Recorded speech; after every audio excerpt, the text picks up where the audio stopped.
Welcome to Internal Comms Talk. I'm your host, Jonna Lacey. Today's episode is on managing remote work. Managing remote workers and the work has become a new challenge for many organizations. We're going to focus on managing the work with two types of employees, self-disciplined and disorganized. That is, people who operate better with stricter guidelines and schedules. What can leaders and organizations do to manage the remote work with their remote workers? And why does micromanaging lead to burnout? Stay tuned.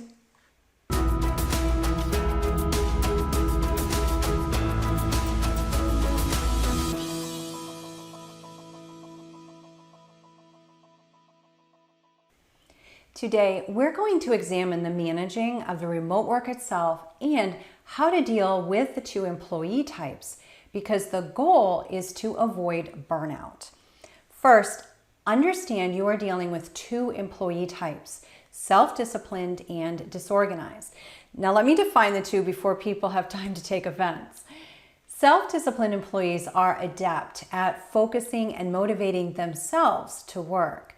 They make their own schedules and can control their ability to follow them. They work well on their own. Disorganized employees need a schedule. They need deeper guidelines and instructions, and they need other people to motivate them. Businesses and their leaders deal with these two dominant personality types. The challenge is not to treat all employees as either or. The key is to understand who your employees are and their capabilities, and then adjust the assignments according to what they can manage. Yet, now that they're not directly in front of you, this leads us to our second challenge, and that is remote work. First, not all work can be done remotely. Some work requires being physically on the job site, and not all those workers have access to communication that is sent online. Second, not being with other people on our team creates misunderstandings, confusion, and miscommunication. Leaving employees out of brainstorming sessions and other communications creates a sense of loss. Third, new software programs and equipment add to the frustration and swallows valuable time when employees using them are ill-equipped. This means that quality communication has to be a priority. So how can you do this? First, keep your team involved in meetings, brainstorming sessions, and updates regularly. Second, encourage your team to ask questions and speak up regarding misunderstandings and clarifications.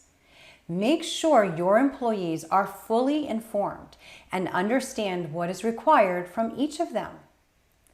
Lastly, make sure all your employees are well trained on new equipment and software.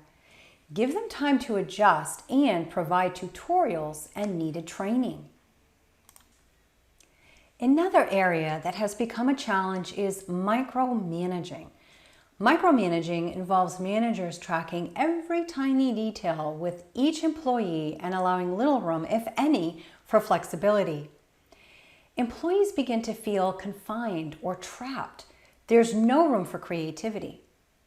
Now, they're already dealing with fears related to what's happening in the world around them, if they'll lose their jobs, if they will feed their families, and now they're afraid to use the bathroom.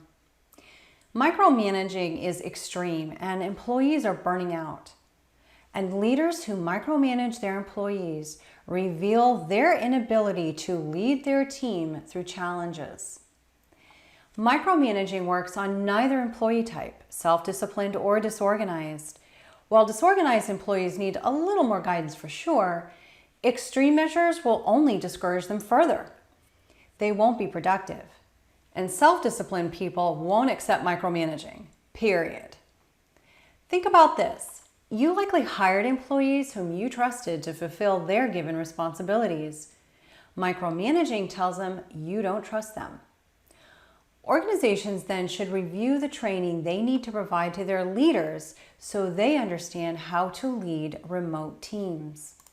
To sum up, remember, you are dealing with two major personality types of employees, self-disciplined and disorganized. Balance is needed to avoid leaning one way or the other with your communications, assigned tasks, and management. Quality communication has to be a priority. Keep your team included in conversations and well informed of everything involved in fulfilling assignments and projects. Make sure they understand why they're doing what they're doing and how it contributes to the overall outcome and goals of the company. Ease your employees' stress by helping them become familiar with new software and equipment.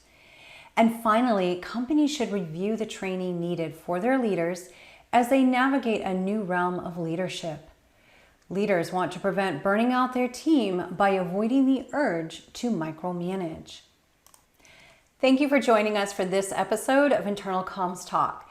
If you enjoyed this episode, be sure to subscribe so you don't miss future episodes. New videos are posted bi-weekly. If you have questions or you would like me to explore topics for future episodes, please feel free to leave them in your comments. By the way, this channel is a complement to my podcast of the same name, Internal Comms Talk. Check out episode number 4 for more in-depth talk on managing remote teams.